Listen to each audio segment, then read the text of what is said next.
Well, Kenny, it's been a fantastic month so far, but is Charlton going to be your toughest test yet, do you think? Yeah, you look ahead always, and the players should look ahead with some confidence out of what they've done recently. That's a good thing for us, but for myself as a manager, I always just try to look forward. And as you say, Charlton coming down out of the Championship will be wanting to bounce back up. There's a number of sides have done that over the recent seasons as well.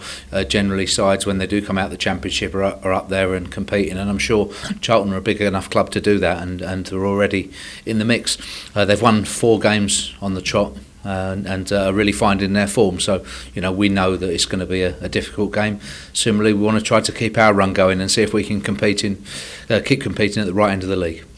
As you mentioned, they came down last season, but in general, Lee Bowyer has done a great job at Charlton. Is he someone that you've got a lot of respect for, especially sort of fairly early in his management career? Yeah, of course, and he's taken the job on through some difficult circumstances as well, ownership-wise, which is never easy. And you do learn a lot as a manager in those particular periods. But as you say, they'll be looking to bounce back after last year. They've made a bright start. They've again, made some good signings. They signed good players, Charlton. They're an attractive proposition. I do understand that, but just generally their recruitment's very good. Looking back on Tuesday, you didn't make any subs until late on. I mean, obviously you didn't need to, but is that sort of an aim to keep a consistent squad now going forward? Yeah, my feelings were that there were some goals for our front players. So while the likes of Geordie Hawula and people like that could have done with the minutes, there were goals for the likes of John Marquis, Marcus Harness, Ronan Curtis in that second half. So I didn't necessarily want to take them off because obviously, you earn that as a player. You earn working in those periods where late on you may add to your tally, and obviously we benefit because their confidence improves. And that's the case. So it is a balance of the two.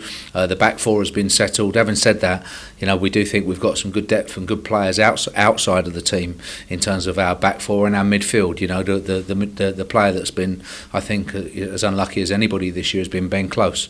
He hasn't had many minutes, and in terms of game time, hasn't quite been there. But similarly, I do know there's a good player to come in as and when we need it. So. It is quite a settled side at the moment. We may, have to make 1 or 2 tweaks or changes along the way. I have talked about being flexible this year in terms of the formation. I think that's important, and if you can be adaptable, and we have some players that can adapt even within the game, which I think we're going to need. And how do you manage the calendar at times like this, in terms of making sure players don't get too fatigued?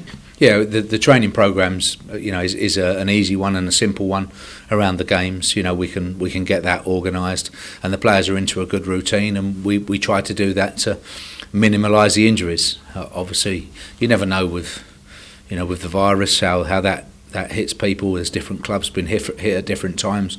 We work at taking care of our players and for them to have the responsibility to be as diligent as they can be, and that can help us through a busy period to avoid both obviously problems with the virus, but then the things that are in our control, which are obviously avoiding injuries and keeping them at a minimum, which we've worked hard to get this squad together, and we want to keep them fit and healthy and out there playing for Portsmouth.